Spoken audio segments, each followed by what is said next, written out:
Assalamualaikum semua para pecinta horor dimanapun kalian berada. Selamat datang di channel Surabajol. Di video kali ini aku akan membawakan sebuah cerita horor tentang kemunculan kuntilanak dan nenek tua dalam hidupku. Bagaimanakah kisah selengkapnya? Kita simak videonya berikut ini.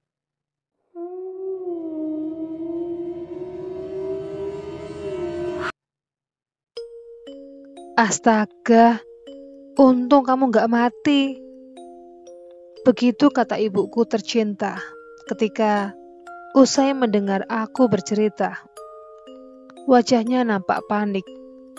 Kepalanya geleng-geleng seolah tak percaya. Dia berkali-kali menyayangkan kenapa aku tidak bercerita dari dulu. Aku selalu tertarik dengan dunia hantu dan segala cerita seputarannya. Bagiku dunia hantu merupakan dunia yang menarik. Sejak kecil ketika kami masih ingusan, kami punya tradisi saling bercerita pengalaman horor masing-masing. Ada temanku yang pernah menemukan pisang satu sisir ketika subuh di halaman rumahnya. Rangkaian itu seolah tersenyum dan memamerkan gigi yang susunannya sama dengan milik temanku itu. Ada juga temanku yang melihat manusia cebol sebesar botol air mineral dengan telinga panjang menjulang dan mata yang membara. Ada pula yang dikejar monyet putih hingga sampai di depan rumah.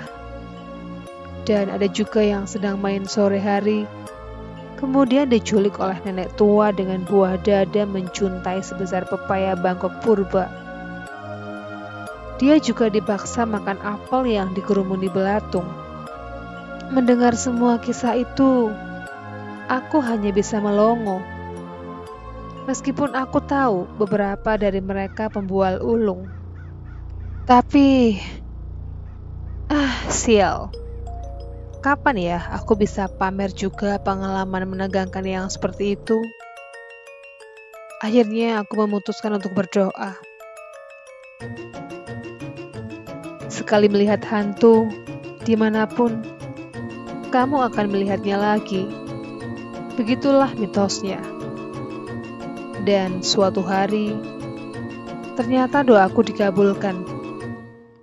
Kalau kamu mandi, kamu akan diganggu kunti itu, kata seniorku suatu malam sepulang kemah pramuka dari hutan sesaut di Lombok Barat. Dan karena kemalaman, akhirnya kami memutuskan untuk menginap di sekre saja. Malam itu tidak ada yang berani mandi, tapi aku justru bersemangat. Setelah mandi dan baru saja aku terlelap tidur, aku dikagetkan oleh kegaduhan kawan-kawanku yang sedang main kartu di ruang depan. Katanya mereka diganggu oleh setan, dan semuanya lari tunggang langgang. Ruangan depan pun menjadi kosong,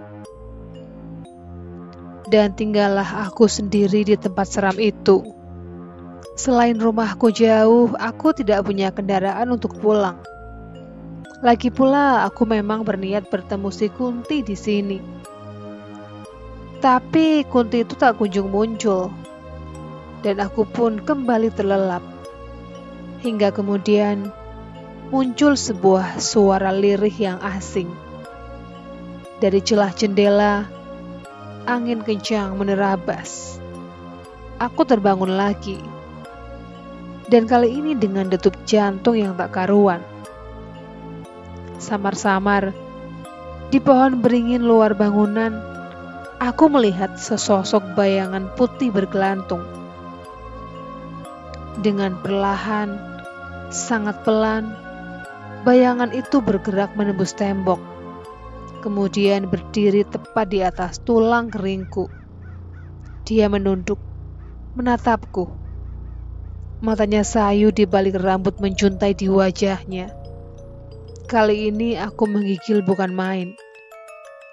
Sejurus setelahnya, Sosok itu pergi menuju kamar mandi, dan aku tetap terpaku.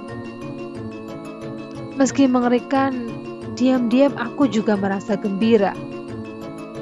Cita-cita bahwa aku punya cerita hantu akhirnya terwujud.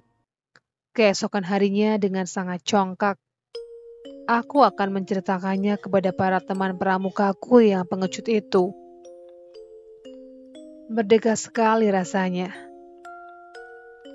Dan ketika hendak memaksakan diri untuk kembali tidur, aku menemukan sebuah koin 500 perak berada di samping bantalku. Sontak ada suara seorang perempuan muncul dari balik kamar mandi. "Jangan dipakai uangnya." Tapi bukan cerita ini yang membuat ibuku geleng-geleng. Suatu malam, di seputaran Banyuwangi, aku berada di dalam bis menuju Jogja.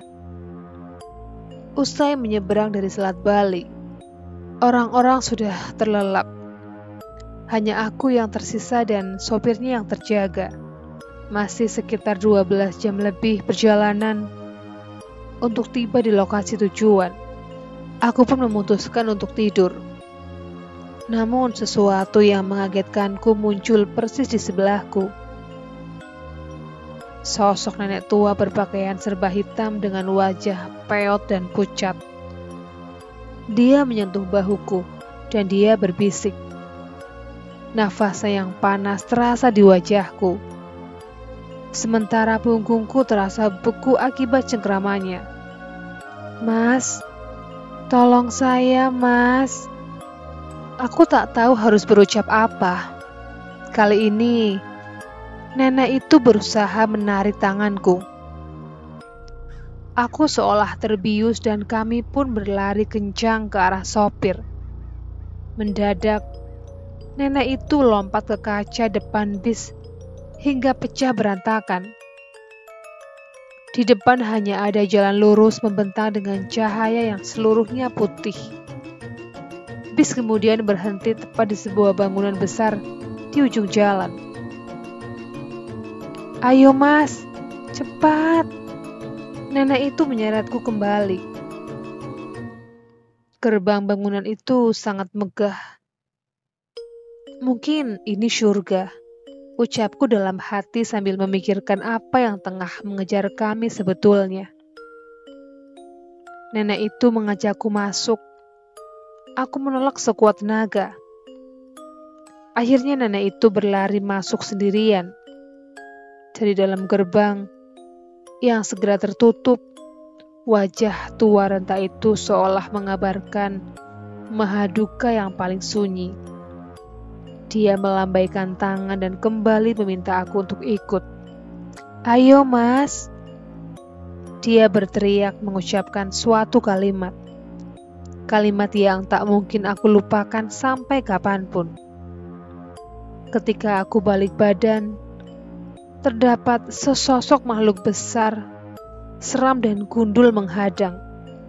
Dia menyeringai membuka mulutnya. Matanya merah menyala. Badannya mengeluarkan bau amat busuk dan hawa panas yang luar biasa. Ketika makhluk itu hendak menerkamku, tiba-tiba aku terbangun dari tidurku dengan keringat bercucuran. Badanku serasa dipenuhi oleh tusukan duri. Aku menoleh kiri kanan. Semua orang terlelap, tapi aku tahu aku tidak sedang bermimpi. Dan sekitar 10 tahun sejak peristiwa itu, beberapa kali aku masih sempat bertemu kembali dengan nenek tua itu. Bahkan dalam beberapa waktu, dia muncul 2 kali. Anehnya semua itu terjadi ketika aku janjian atau hendak menemui seseorang yang bernama Putut. Beberapa minggu berlalu, tepat di malam ketika Mas Putut sedang merayakan ulang tahunnya, nenek itu kembali muncul. Aku tidak tahu ada apa antara nenek tersebut dengan Mas Putut. Barangkali aku memang tak ingin tahu. Demikianlah pengalaman horor yang aku alami, di mana ada seorang nenek tua yang sering menemuiku. Sekian dulu video kali ini, jumpa lagi di video berikutnya.